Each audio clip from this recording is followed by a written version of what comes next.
In this video, you're going to learn how to remove the word category from the URLs of your category pages.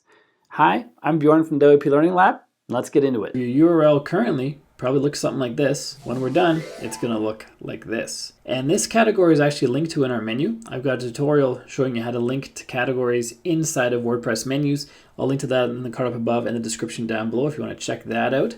So the first thing we have to do is prove to you that's actually a category. So let's go to Posts and Categories. Here's the Languages category. I'll command click on View to open a new tab, and we see this is the Languages category with category in the URL.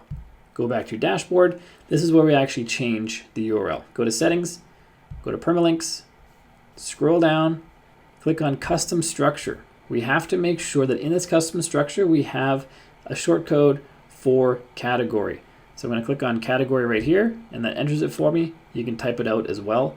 But this has to be somewhere in your URL. So if you have a different custom structure, like say this one, but you want to have a category page without the category being listed, you have to add category to it. Otherwise this won't work. So let's go back to the custom structure that we had there, because I like to have just post name. That's the best structure for niche blogs and things like that. So once we have that in there, we come down to category base and we add a period. Then we click Save Changes. Now when we come back out here, let's go to this one. Let's click on the category link, and we see we have this page loading just fine on this URL. Now, something else to keep in mind, this is the gotcha, is this URL, if I refresh this page, now shows this page doesn't exist, essentially a 404. And if you're getting value from this video, let me know by liking it and subscribing, and leaving any questions you may have in the comments down below. Now let's get back to it. So if you have a website that's been around for a while, you're going to have category pages that might be indexed in search engines, which will now be throwing 404s. So you're going to want to redirect those to your new category URLs. You can do this using a 301 redirect plugin, or you can do it directly in your htaccess file. I have tutorials for both of those linked to in the card up above.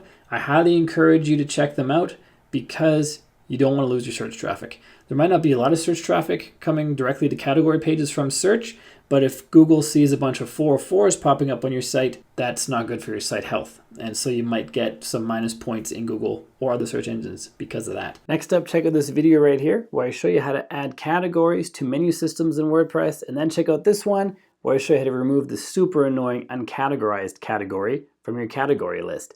If you haven't done so yet, click subscribe and ring the bell so you don't miss any future videos. My name is Bjorn from WP Learning Lab. Till next time, keep crushing it, and I will see you in the next video.